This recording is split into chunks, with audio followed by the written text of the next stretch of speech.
Hola estudiantes, espero que se encuentren bien. En esta oportunidad traigo la cápsula de instalación que vimos esta última semana. El objetivo, cierto, es que ustedes analicen manifestaciones visuales, en este caso contemporáneas, y que siempre se estén fijando en el contexto, la materialidad, el lenguaje visual y el propósito expresivo.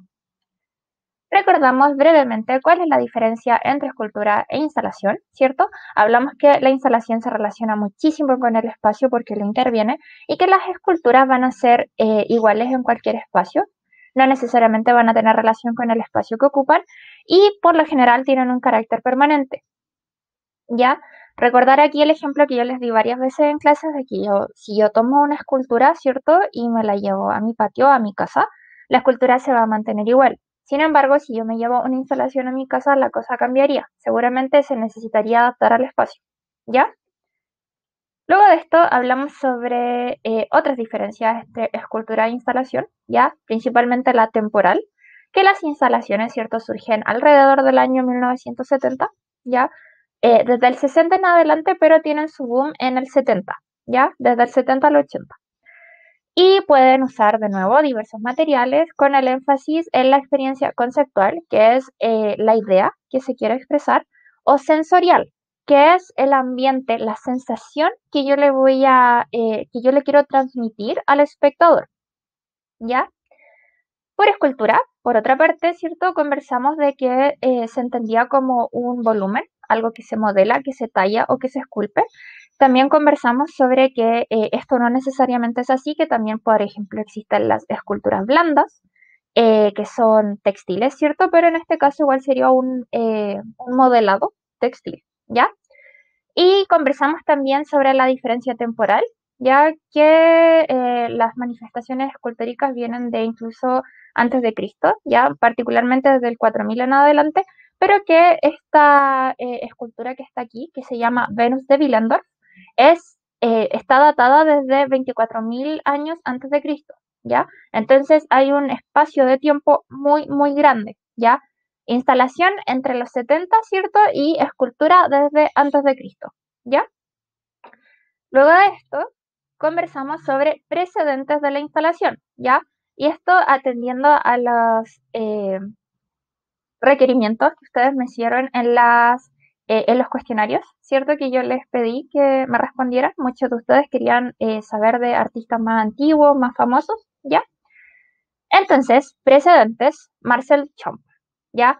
Esta no es una obra particularmente, o sea, después se constituye como obra, ¿ya? Pero al principio no lo es solamente un diseño de una exhibición surrealista en Nueva York, donde por primera vez se utiliza todo el espacio, ya para generar cierto, expresa, tiene un propósito expresivo, ¿ya? Pero también se relaciona mucho con el espectador. ¿Ustedes cómo podrían llegar a ver los cuadros que están ahí si no pueden pasar por esta maraña de hilos, ¿cierto? Conversamos también sobre Kurt Schwitter, ¿cierto? Y su obra Merzbau, que era una intervención constante en su propia en su propia casa, ¿cierto? En su propio espacio arquitectónico. Él iba construyendo otras repisas, otros adornos, otro tipo de elementos que no necesariamente uno va a encontrar en una casa de manera normal. Y en eso también pintaba o exponía sus cosas personales. Así que finalmente fue una instalación más o menos autobiográfica. Por el tiempo histórico que existía aquí, esto no se puede considerar instalación como tal, pero sí puede ser tomado como un precedente, ¿ya? Y aquí también les mencioné sobre el contexto histórico, ¿ya? La obra anterior y esta obra terminan, ¿cierto? En el periodo de posguerra, de la Segunda Guerra Mundial, ¿ya? Recordarles siempre que las obras de arte se analizan también con un contexto histórico y conociendo también al artista, muy importante, ¿ya?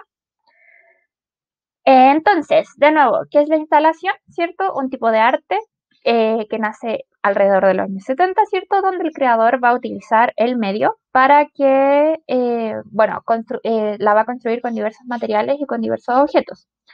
Los materiales que escoge pueden llenar, ¿cierto? Llenar o distribuirse por todo el espacio y los espectadores pueden moverse alrededor o interactuar con la obra y puede estar construida de cualquier tipo de material, lo que quiere decir que también puede ser intangible, como luz, como sonido, ¿ya?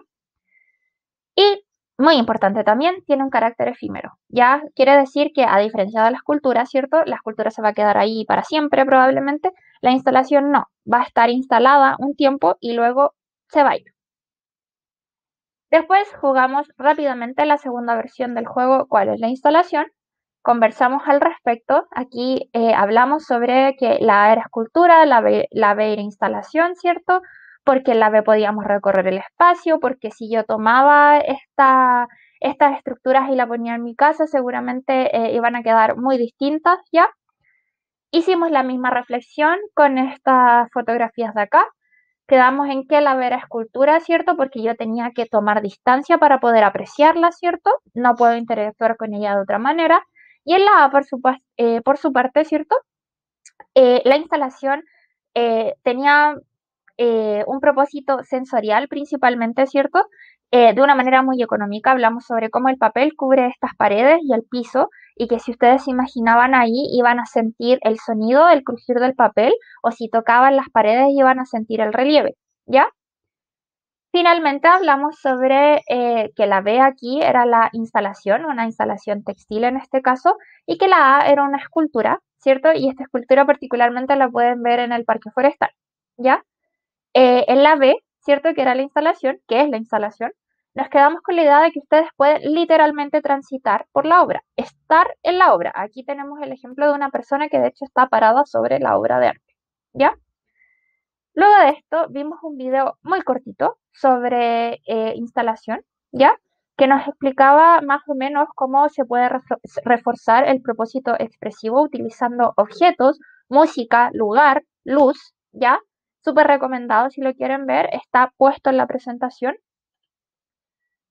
Y finalmente lo que hicimos fue hacer una actividad de clases como ticket de salida, donde ustedes tuvieron que responder cuál era la diferencia, cuáles eran las tres diferencias más grandes entre escultura e instalación, según ustedes, ¿ya? Y por qué era importante que la instalación tuviera un propósito expresivo, ¿ya? Sus respuestas estuvieron muy buenas durante clase y luego de eso se pudieron retirar sin ninguna complicación, ¿ya? Entonces, eso, dudas, consultas o cualquier cosa que necesiten, estoy súper atenta. De nuevo se los repito, ¿ya? Muchos cariños, que estén bien.